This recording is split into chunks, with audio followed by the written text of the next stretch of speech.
So I'm going to summarize a lesson I recently had, and this player had a really specific issue that they wanted to solve.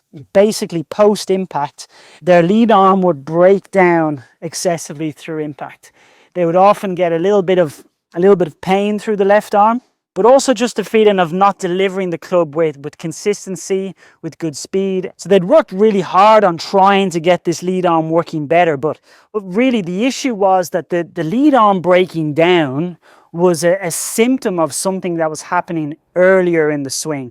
And that's one of the things that can hold players back, is not working on the right thing, not picking the one piece that if you change this thing, all the other pieces are going to be better as a result. So if that's something you're working on, I'm going to run through the keys that were really holding this player back. In transition, as they got to the top of the backswing, really nice. There's a lot of things in backswing I'll look at first, but he had a lot of things in line. But as he started the downswing, one of the things that was happening was his upper torso was really getting too far in front of the ball. Now this has a big impact on how well we're going to be able to release the club. So if my head goes too far forward in front of the ball, I'm going to have to start releasing this club early. And players who get the club releasing too early often will see from face on this narrow look through impact, this left arm breaking down. So the club releasing early due to the torso going forward was the first big change we needed to work on. Because if we can get ourselves a little bit more centered in the downswing, so we're still feeling the weight go left, but we're feeling ourselves stay a lot more centered with the upper body. My chest stays more in place here. Then this club doesn't want to release as early. And if I can release the club later, that's often where we'll see great players with this full extension post-impact. It's because that's the moment where they're fully releasing the club.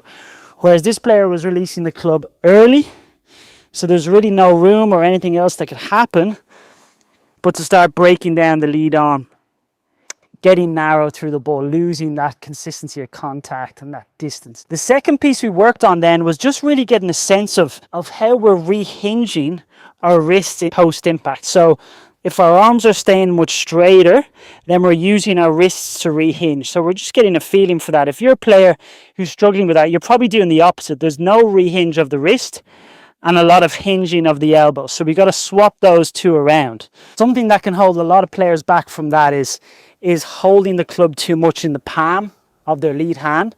So if you're holding the club too much in the palm, it's really hard to hinge the lead wrist in the first place. This player didn't have any issues with grip, but if something you're struggling with, just keep an eye on that. So what we did to work on that, we got into setup. We did an exercise where we hinged the club so it was parallel to the ground without having any elbow flexion. So the arms were staying the same. We'd hinge the club, we'd raise the arms. So I've still got the structure of my arms. I've just hinged my wrists, and all I'm doing from there is turning to the finish. So that gives the player a great sensation of good arm structure whilst learning how and when to rehinge the wrists. So from down the line, that would look like this, where we're hinging the club, little bit of lifting the arms, but still maintaining our arm structure, and then just pivoting to the finish. So from down the line, you're not going to see this left arm work out as much, and this lead elbow is going to be pointing much more to the ground, and the club's going to be fully rehinged, which is really good for speed and power and consistency and all that good stuff. So if you're struggling with the left arm breaking down, keep an eye on, are you releasing the club early? Do we have a good feeling of how to rehinge the club in the follow through?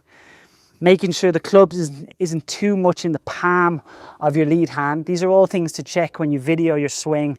These are the things I'm looking at when I'm analysing players' swings and building practice plans for them. And there is other characteristics that is going to cause these arms to break down, but I'm not going to go through every single one of them in this video, but these are a couple of big ones.